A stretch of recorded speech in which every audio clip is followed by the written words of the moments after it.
ఉమ్మడి మహబూబ్నగర్ జిల్లాకు నైరుతి రుతుపవనాలు తాకాయి. గత కొన్ని రోజులుగా కురుస్తున్న వర్షాలతో రైతులు హర్షం వ్యక్తం చేస్తున్నారు. ఖరీఫ్ సాగుకు సిద్ధమవుతున్నారు.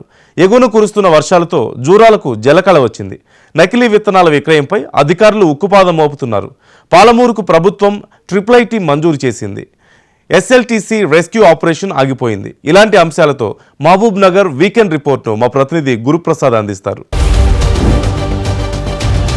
ఈ ఏడాది 15 రోజుల ముందుగానే ఋతుపవనాలు ఉమ్మడి పాలమూరు జిల్లాను తాకాయి. ఈ నేపథ్యంలోనే జిల్లా వ్యాప్తంగా కూడా విస్తారంగా వర్షాలు కురుస్తున్నాయి. రైతులంతా కూడా హర్షం వ్యక్తం చేస్తున్నారు. వారంతా కూడా పంట పొలాల్లో నిమగ్నమైపోయారు. పూర్తిగా పంట ఏదైతే పొలాలను కూడా దుక్కులు దున్నుకుంటున్న పరిస్థితి కనిపిస్తుంది. ఉమ్మడి పాలమూరు జిల్లా వ్యాప్తంగా దాదాపు 10 లక్షల ఎకరాల్లో కూడా పంటలు సాగు చేయబోతున్నారు. మొక్కజొన్న, పత్తితో పాటు మిగతా పంటలు కూడా సాగు చేయడానికి సిద్ధమవుతున్న పరిస్థితి కనిపిస్తుంది. మరోవైపు ఉమ్మడి పాలమూరు జిల్లాలో గత కొన్నేళ్లుగా కంటిన్యూగా ఈ నకిలీ విత్తనాల దందా కంటిన్యూగా కొనసాగుతుంది. ఈ నేపథ్యంలో BG3 విత్తనాలు ఏవైతున్నాయో అవి అనుమతి లేని విత్తనాలు. సో ఈ నేపథ్యంలో ఉమ్మడి పాలమూరు జిల్లా వ్యాప్తంగా ఉన్న కలెక్టర్లు అలాగే ఎస్పీలు ఇప్పటికే రివ్యూలు నిర్వహించారు.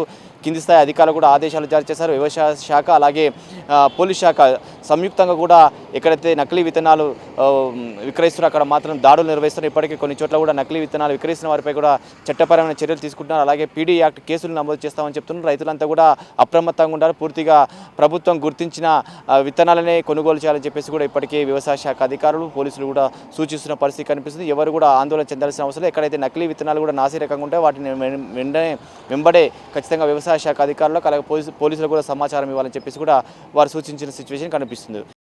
ఇక జూరాల ప్రాజెక్టుకు గత 10 ఏళ్ల కాలంలో మొట్టమొదటిసారిగా మే చివరి వారంలోనే పెద్ద ఎత్తున వరద రావడం జరిగింది. దాదాపుగా 12 గేట్లు ఎత్తివేసి కూడా నీటిని దిగువకు విడుదల చేసిన పరిస్థితి కనిపిస్తుంది. అలాగే 40 ఏళ్ల కాలంలో ఇది మే నెలలో ఇంత పెద్ద వరద రావడం కూడా 5వ అని చెప్పవచ్చు. సో జూరాల ప్రాజెక్టుకు జలకళ ఉంది.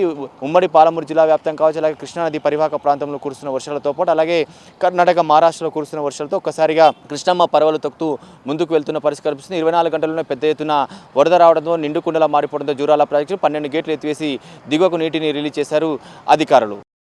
ఇక పాలమూరు జిల్లా ఎడ్యుకేషన్ హబ్గా మారబోతుంది. ఎందుకంటే IIIT బాసరకు అనుసంధానం కూడా ఈ IIIT వచ్చింది. సో ఏదైతే జడ్చల మండలం చిట్టబోయినపల్లి వద్ద 42 ఎకరాలలో కూడా ఈ యొక్క క్యాంపస్ను నిర్మించబోతున్నారు. అలాగే ఏదైతే మహబూబ్నగర్ అర్బన్ మండల పరిధిలోని 20 ఎకరాలు, అలాగే చిట్టిబోయినపల్లి జడ్చల మండలం చిట్టిబోయినపల్లి వద్ద 20 ఎకరాలు, మొత్తంగా 40 ఎకరాలలో ఈ యొక్క క్యాంపస్ నిర్వహించబోతే ఈ ఏడాది నుంచి కూడా అకాడమిక్ ఇయర్ ప్రారంభమైంది. 3 కోర్సులు కూడా ప్రవేశపెడుతున్నారు. ఒక్కొక్క కోర్సులో దాదాపు 60 మంది, అంటే దాదాపు 180 మంది విద్యార్థులను కూడా ఈ ఏడాది నుంచి కూడా ఈ యొక్క ఏదైతే IIITకి సంబంధించిన ఎడ్యుకేషన్ ప్రారంభం కాబోతుంది. సో ఉమ్మడి పాలమూరు జిల్లా వ్యాప్తంగా కూడా ఎటు చూసినా కూడా పూర్తిస్థాయిలో మాత్రం ప్రజెంట్గా అయితే ఇలాంటి విశేషాలు కంటిన్యూగా కురుస్తుంది. మరోవైపు ఏదైతే SLBC టన్నెల్ ఉందో SLBC టన్నెల్ కూడా ఇప్పటికే దాదాపుగా అక్కడ స్ట్రక్ అయిపోయారో 6 మంది కూడా పూర్తిగా వాళ్ళంతా కూడా జీవ సమాధి అయిన పరిస్థితి కనిపిస్తుంది. అక్కడ SLBC టన్నెల్లో ఏదైతే పరిస్థితి ఉందో ఆ పరిస్థితి పూర్తిగా క్లిష్టతరంగా ఉంది. ఖచ్చితంగా అది తవ్వకాలు చేపడితే మరింత ప్రమాదం పొంచుకునే నేపథ్యంలో ఇప్పటికే